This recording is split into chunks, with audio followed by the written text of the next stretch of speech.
আসসালামু আলাইকুম। ওয়ালাইকুম আসসালাম। কি অবস্থা, ভালো আছেন? হ্যাঁ, ভালো আছি। কি আপনি বলে বিদেশ থেকে মানুষ? বিদেশে লোক নিতেছি তো, পাঠাইতেছি মানুষ। বেড়া, তোর কোনো সমস্যা আসেনি?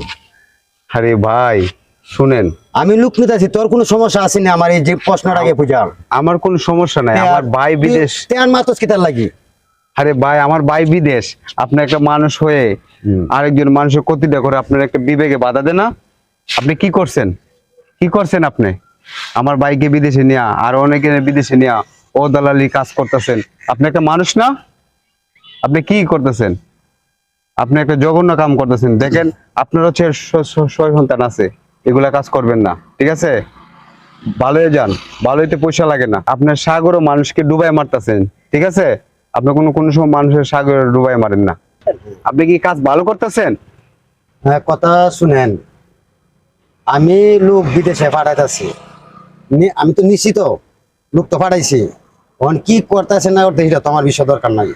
আরে ভাই শুনেন, আজকে আপনার সন্তান আছে, আমার ভাইকে নিয়ে আপনি এই কষ্টের মাঝে আছে, এটা কাজটা আপনি ঠিক করছেন না। আপনার দলালি করেন, ভালো কথা, আপনি সৎভাবে করবেন। আপনি কি একটা মানুষ না? মানুষকে কি পানির ডুবাই মারবেন? এই এটা বেটা। কথা হলো? দেখেন সবকিছু একটা সীমার বাইরে আছে, তোর আপনি সীমার বাইরে ভাই গেছেন। সাগর ডুববা মরে, তো আমার করার কিছু নাই, আমার করার কিছু আসেনি। আরে শুনেন শুনেন ভাই, আরে শুনবো কি? আমার ভাই কি আর আপনার ছেলে কি? আপনার তো ছেলে আছে। আমি তো লোক তো নিয়ে পাঠাইছি তো, হ্যাঁ লোক পাঠাইছি না। হ্যাঁ পাঠাচ্ছেন। কেমন লোক কে মরছে না আছে এটা তো আমার আমার বিষয় না, দেখার দরকার নাই। শুনেন আপনি তো টাকা নিছেন, হ্যাঁ, টাকা নিছেন না? টাকা নিছে, আমি তো লোক তো পাঠাই দিছি। পাঠাই দিন, ঠিক আছে, কিন্তু আমার ভাই তো এই কাজে পাইছে না, আমার ভাই খুব কষ্ট আছে। শুনেন, সৎভাবে থাকবেন, দলালি করছেন, বালাছেন, মানুষকে পানি আর ডুবে মারবেন না, ঠিক আছে? খবরদার, ভালো হয়ে যান। আর ভালো হয়তো পয়সা লাগে না, বুঝছেন? অনেক কষ্ট করে আমাদের টাকা নিছেন, আপনি নিয়ে আসেন আমার ভাইকে বিদেশে দিছেন, আর আপনি কি মানুষকে পানিতে ডুবে মারবেন? এটা একটা কথা হলো? দেখেন ভালো হয়ে যান, ঠিক আছে? আপনি ভালো থাকেন।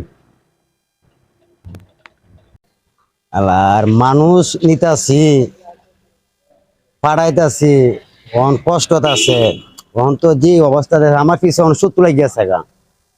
তে বুঝা যেত তো মনে হয় যেন আর কারণ যেত না, এই দেশই ছেড়ে দিতে হবে আমার, এই দেশ আর থাকতে পারতাম না। পিছিয়ে যখন শত্রু লাগিয়েছে গা, তে আর এনে থাকতে পারতাম না। দিয়ে নিজের ব্যবস্থা নিজে করে যাইতে কইব।